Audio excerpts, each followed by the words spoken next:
Okay, so welcome back to my channel. This is going to be a recap of The Haunting of Hill House, Season 1, Episode 8, Witness Marks. Okay, so it looks like we might find out some more, some backstory on Steve in this episode. So it opens so many years earlier when him and Leah, they were having issues conceiving, and so they were speaking with a fertility expert. And so she was giving them some recommendations on what they, basically their options. And while they were talking, or the wife and the specialist was talking, Steve noticed a figure on the other side of the specialist had a, what is it, kind of a frosted glass. That's what it looked like, kind of a frosted glass window or something like that. And so he saw a figure on the other side. And so it slowly became more somewhat clear. So his attention is now divided. So the specialist is talking and she's asking questions and he's doing a lot of, I'm sorry, I didn't hear you. And of course, Leigh is getting frustrated. And as the figure becomes more clear, I couldn't tell if that was his mom, if the entity took the figure of his mom, or if that was Nell. It looked like his mom. And so he started to have some kind of fit and was told Leah, he basically turned to her and said, we need to talk. And she started calling his name. I was like, he kind of went out for a minute. And then next you fast forward, they're back in Shirley's office, obviously after the repast and everything. It's morning time. And Shirley's on the phone, like putting alerts on her credit cards because, of course, Luke stole her credit card in the previous episode. And, they're kind of going back and forth a little bit. And Theo started talking about, Theo's a therapist, so she started talking about the likelihood of suicide. And she was like, maybe he took the credit card. Just because he took the credit card doesn't mean he went to get high. It could possibly mean that he took the credit card because he doesn't plan on coming back. And she was basically talking about some statistics about suicide amongst twins. Like when one dies, then the percentage goes up that the other one will commit suicide as well.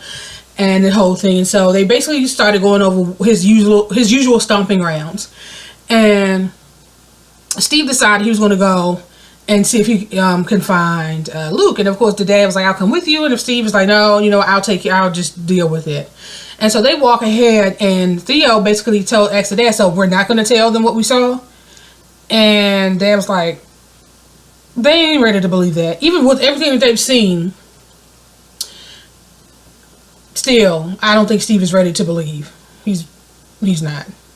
Steve is in the car. He's ready to crank the car up, and of course Dad jumps in. He kind of looks at him like, I told you I got this. But Dad was, he insisted on going with him. So they, get on down the road, and they have a flashback of when the dad said when he got in the car with him, I just want to help. And so there's a flashback when Dad was still trying to clear up the mold in the basement, trying to dry the water and all that. And Steve was saying to him he just wanted to help. And so at this point, the father, I don't know where they got the money from, but he now has a team of people just all over the house trying to get this house together. And so he's like, I have all the help that I need. But the way you can help me is that your mom is going to be leaving to go to spend some time with Aunt Janet in a few days, and you help me with the kids. And he was like, okay. So he's walking through the house. You see all the people working and busy doing what they need to do to get this this daggone house together. And he heads upstairs, and his mom is in the room. She's in the twins' room, and she's standing there with her back to the door, and she's like looking at their beds, and she said something about, well, of course you're safe with me, but of course nobody's there. The only person in the room was her. So of course Steve, he's looking like, he's like, Mommy called out to her, and she turns around. He's like, are you okay? He's like, where are the twins? And he was like, oh, they're downstairs. So she went on downstairs to I guess to go to them.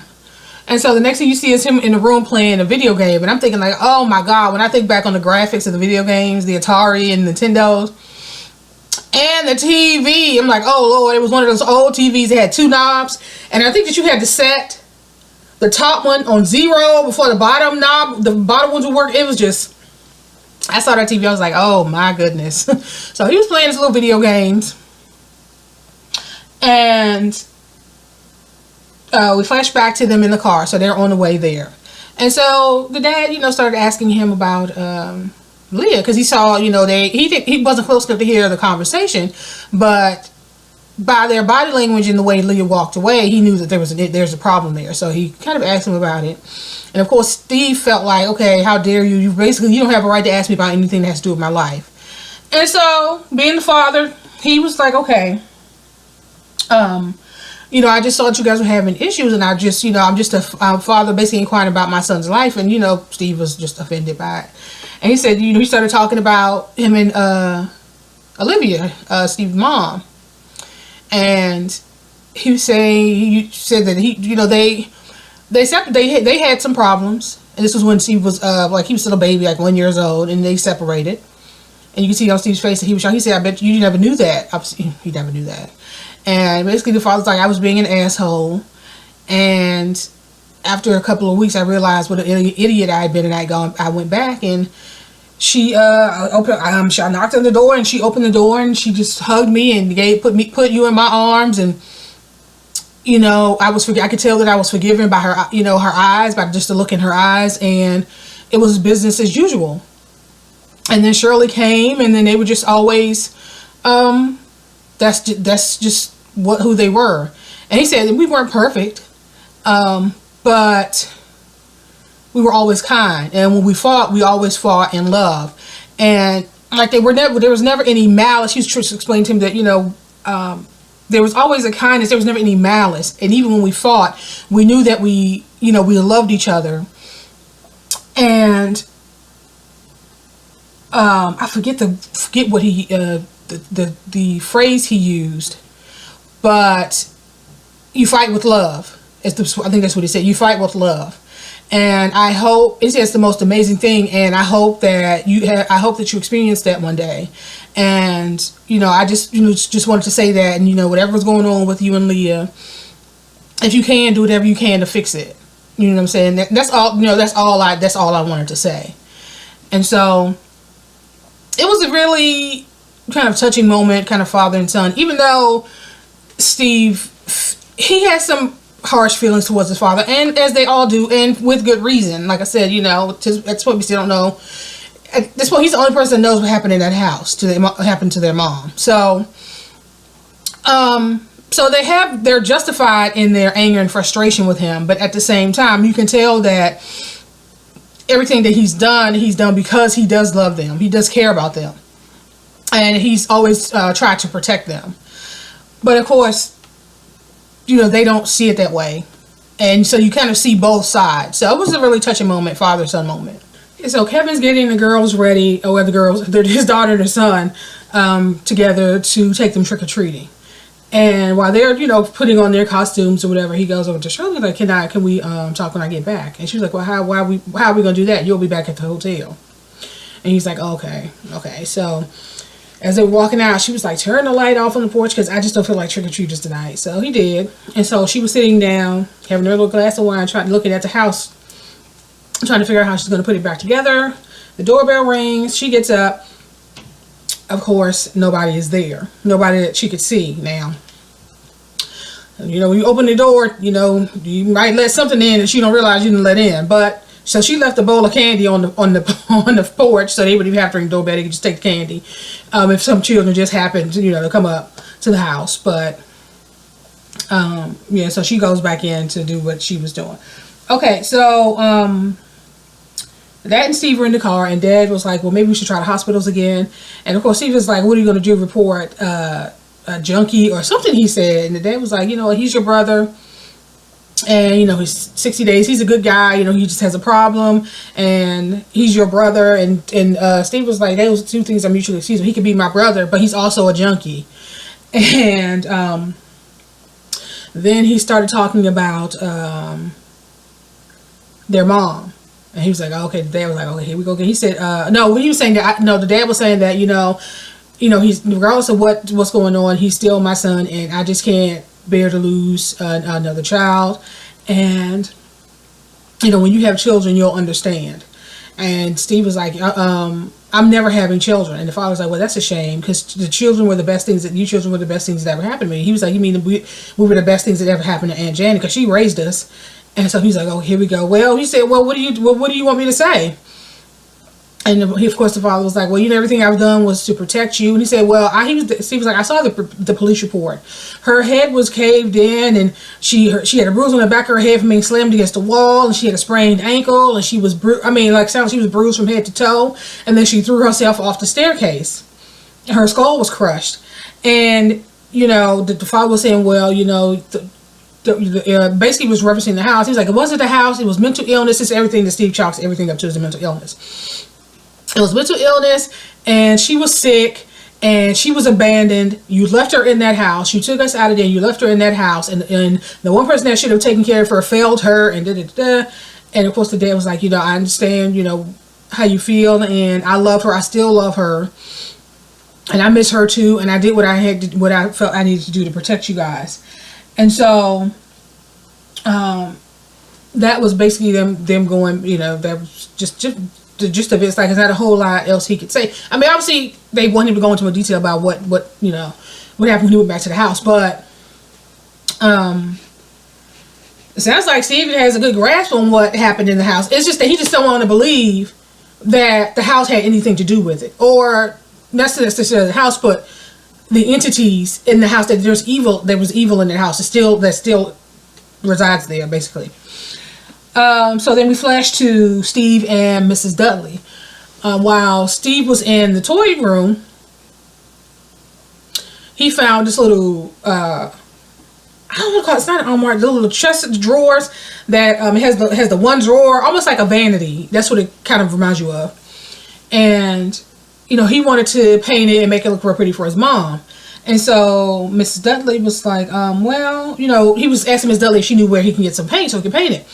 So she was like, she started going through the drawers, and of course there's some old stuff in the photo, and she saw the photo. She was like, oh, okay. So it looks like this belonged to Poppy Hill. He said, Poppy Hill? She was like, yeah. She was the wife of, she was William's wife. William was the guy that they had found in the wall.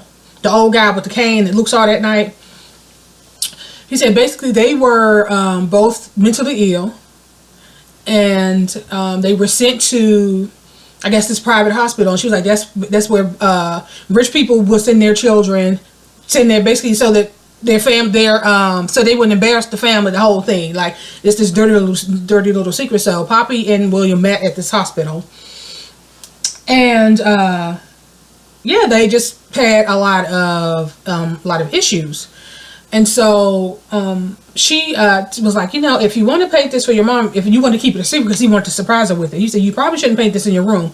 So he took it back up to the toy room, started painting it, and then, I don't know what happened, but he was looking under the drawer, to paint, and he was kind of looking at it weird. I'm not exactly sure what he saw, but, you know, he just went ahead and started painting it. So I'm like, what did he see with this drawer? This little vanity? I'm like, okay. Okay, so we find out why Steve and Leah are on the outs. Okay, but we're going to backtrack a little bit. So we flash back to Shirley. She's obviously back in her office, and another knock on the door. She goes out, doesn't see anything. She runs out and starts cussing. She's just fed up and frustrated. So she goes back in, and she sees Steve again. Or thinks she sees Steve. This entity is taking the form of Steve now. So and for whatever, she always sees him with the drink in his hand, and he's always like lifting the drink like as the cheers or toast or something. I don't know. And then she hears a tap on the window, and she looks over. And then she looks back over, and of course the entity is gone. And then there's another bang on the door. So she runs out, and she's like, what is your fucking problem? Da, da, da. So around this time, Theo's walking up, and she's like, I just came to apologize. Who are you yelling at? And she was like, just some, she really couldn't say. She just thinks it's the kids playing a prank. So they go in, and Theo starts talking to her, and she was saying how, of course Shirley didn't want to hear what she has to say. She was saying how it wasn't Kevin's fault, and it wasn't what it looked like. And she, to her, Kevin looked like somebody else or something else. Like, to her, it wasn't Kevin. And so she didn't want to hear it, and she was like, don't be, basically don't talk to me about my fucking husband, and don't make excuses for him. And she was like, I'm just telling you that it's not his fault. And then, of course, Shirley is just so freaking, like, she just can't, she's so freaking frustrating and stubborn. And she was like, and Theo was like, you ice people out. You basically don't give them a chance to explain anything. You basically have in your head what you think something is, and that's just what it is. And people just can't get through to you.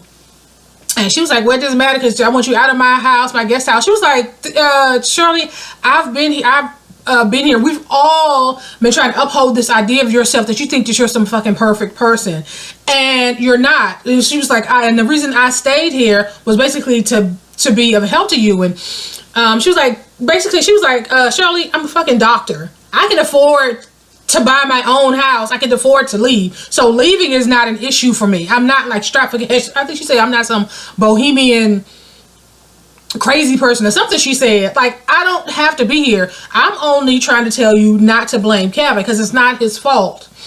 And so at this point, there's this loud banging on the door. And so they stop, and Shirley turned to walk away, and she's like, no, you're not going to just walk away from this. Basically, we going to hash this out. So she turned around and punched her in her teeth. And so Shirley was like, Shirley was looking at her, and of course, Theo was looking at her, grabbing her boob, and then Shirley, like, was looking in shock, like she couldn't believe she punched her. She's like, did you just punch my titty? She was like, yeah, I think I did. So she's grabbing her arm to escort her out, and that's when he heard a banging on the door. And so at this point, Shirley just pushed the door open, and of course, nobody's there. They let it close slowly. So as soon as the door closed again, there's the banging again. There's the banging, tapping on the windows, the banging on the windows, back to the door. Then you have the windows and doors at the same time. It was just, of course, they're standing there terrified. And at this point, Shirley gets a call. It's the credit card company. Luke attempted to use one of the credit cards, so she got a notification of where the area where he used the credit card. So she calls Steve and the dad to let them know. And of course, Theo was in the back saying, tell him what we saw, tell him what happened. And it's the same thing she was saying to the dad from what they experienced in Shirley's office. And of course, Shirley is still taken back. She still don't want to do her and Steve something. But they tell her, Steve was like, just text me the address. So she said, okay, that's fine. And so he get off the phone, and Theo was like, why didn't you tell him? So we flashed to the car. And they realized that the area where the cart was used was close to the house. And so it was like, so the dad and Steve was like, you know where he's going to the house. He's like, they've always been that way, twins. They've always been that way. Whatever one does, the other one wants to do it. So Shirley's gone to the house now. Nell went to the house. Now Steve is going to the house. And then the dad, Steve, was like, we're just fucked up. We just have a lot of undiagnosed, basically mental issues. And this happened since we left the house. We've seen things since we left the house. So it's not the house. It's something wrong with our brains. And he was like, that's why I said I'm never having children. I made sure of that. And they was like, what do you mean? He had a vasectomy in college. And so at this point, this asshole married a woman, Leah, who he knew wanted children and never told her, didn't tell her. So they're going through all these treatments, the IVF and this other stuff to try to get pregnant. All the while he knew that there was nothing wrong with her, or either what he knew what the problem was and didn't tell her. So that's why they have they're having, it's probably not the only reason, but I can imagine it's the big reason that you hid something this important from her, knowing that she wanted to be a mother, and you married her anyway. And you knew this before you knew this the time you were dating her. You knew this when you asked her to marry you. You knew this before you actually walked down the aisle, and you still did this to her. So now they are on their way to. So the father was like, I'm just really sorry, because his father is understanding what all of this has done to his children. I mean, he's not blind. He can see that they're all struggling in some way. But he just was like, son, I'm really sorry. That's all, really all that I can say is that I'm really, really sorry. Okay, so Dad and Steve reached the gas station where Luke used the credit card. And so the clerk described him. It's like an out-of-the-way place. So I'm assuming they don't, they don't get overrun with customers, so it makes it easier for them to remember. So he's like, yeah, he was driving this kind of car, which was Theo's car, and he filled up, and he bought 5 extra those cans to put gas in. He bought 5 of those. So the father tears out of the store while Steve is filling up, and the father's like, you know what, I'm going to drive. And so I guess he felt like Steve was driving too slow. And so while they're on the road, Steve was like, "Can you slow down?" He's like, no, I got to tell you this. It's probably not the best time. So he starts going into it and saying that house is the most dangerous place for all of us. And he's like, we're like an unfinished meal for that house. And that's why, they've been having so many issues since leaving the house, seeing things and that whole thing. And he said, especially for you. He's like, what do you mean? He said, he started talking to him about that day he was walking around the house and he saw his mom in the twins' room talking, and he had passed a man with some old overalls and handlebar mustache, and the guy was fixing the clock, and he was like, that's when he was talking about witness marks. Witness marks he said, is something that you're able to see like whenever a repair is done to a clock. And it's, I don't know, he was trying to say like older clocks don't really have instructions, so a lot of people, it takes a special person that repair clocks to kind of understand these witness marks. They tell the story of the clock, the repairs. And so he said that man never existed. And so he was like, you basically saying that you saw a ghost that was a ghost. And so Steve was like, well, no, you had a lot of people in the house that day. He was like, no, that kind of clock, I had that clock appraised before we moved in. There's only a handful of people that could repair that clock, and that clock would have been taken off site to repair. There was no clock repair man. That was a ghost. And then he started talking about the treehouse. If you remember in the earlier episodes, Steve would always find Luke in there, and Luke would be drawing these crazy photos and, just little pictures and stuff that he saw, little creepy drawings and stuff. And the dad was like, there was no treehouse. And Steve was like, I was in there all the time. He was like, we were only supposed to be there for like 6 weeks, like, I don't know, 2 months, 2.5 months. When in all the time did you think that I found time to build you guys a treehouse? There was never a treehouse. And so now Steve was sitting there like, what? Like, so now he's trying to take all this in. He said, I know this is a lot for you to handle, but you need to know, you need to take this in and deal with this because your brother's life depends on it. He's going to probably try to burn the house down. He's not trying to kill himself. He's going to probably try to burn the house down, and the house is going to defend itself. So basically, he's trying to prepare him for the battle ahead. And he was like, that's why I told your sisters to stay put. Okay, so we quickly find that Theo and Shirley did not stay put. Based on where they told her the credit card was used, they also they knew that he was going to the house. So they jump in the car and they're en route. And so they just started talking like, you think he's going to commit suicide or what? Just basically speculating on why they think that he went to the house. And then Shirley finally got up the courage to ask her about what happened. And Theo thought that she was talking about what happened in her office where the house broke and the dad saw the mom crawling from behind the desk. She was like, no, not that. I feel like my hair's being snagging on something. And she said, no, you've already told me that. I want to know what happened in the basement. So even though she asked her about what happened in the basement, Theo was trying the best way possible to explain to her, but she keeps cutting her off, and that's a bunch of excuses and a bunch of bullshit. And they started going back and forth and yelling and screaming, and next thing you know, Nellie appeared in the back seat and started screaming like a banshee. And so of course they ended up pulling over, and Theo jumped out of the car and ran into the little field and just collapsed and just started crying. And so Shirley walks over to her and she was like, did you see that? I knew you saw that. And she was basically explaining to her that she went downstairs and she touched Nellie. And when she touched her, she didn't feel anything. And she felt like the nothingness, and she just felt nothing. That's the word she used, nothing. And she said it spread. And she said ever since she touched her, she couldn't feel anything. Emotionally, she didn't feel anything. That's why at the day of the wake, she kept drinking. She called old girl over, I guess the girl she met at the club. She still couldn't feel anything. And then when they were in the basement, you know, the power went out. And so she's like, now I can't see and I don't feel anything. It's just this numbness and this emptiness. And I just didn't feel anything. And I was just, you know, she was always worried, like, what if that's what's waiting for us?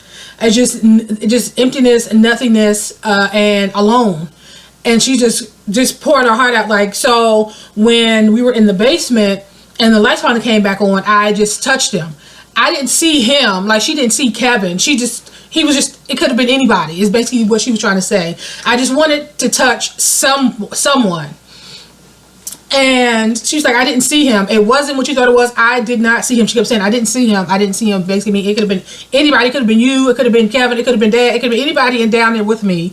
And I would have had the same reaction. You know what I mean? And she was like, and it worked. You know, ever since I touched him, I'm able to feel again. I would rather feel the shame and the grief than the nothingness that I felt. And she was basically just begging her for forgiveness, like, I'm sorry, you know, I don't want to lose you. You're my only sister that I have left. And Shirley, it touched her, like, it made sense to her. She finally shut up long enough for Theo to get her thoughts out and to explain to her what she had been going through since Nell died. So a very emotionally charged scene. Very good scene though. Okay, so we reached the house, and Luke finally arrives at the house, and as soon as he walked up to the gate, the house lit up. So it's like it's dormant until one of the family members comes to the house, and it lights up. All the lights turn on. So he goes into the house, and he pours the gas all in the foyer, right? And so he starts counting 7 steps away, and then by the door he counted 7 steps to the door, and then turned around and he counted again, and he did the lighter and threw the lighter on the floor, and there was like this blue flame that kind of spread out and then died out. So it didn't catch fire. So like the father said, you know, the house is going to protect itself. And so he looks up, and at the top of the staircase he sees his mom, and his mom has her hand out, like beckoning him to her. And he stood there, of course, in shock. And then next thing you know, you see behind him this entity that snatched his ass up. So at this point, we don't know what's become of Luke. So that's basically how this episode ended. And I will see you guys in the next episode.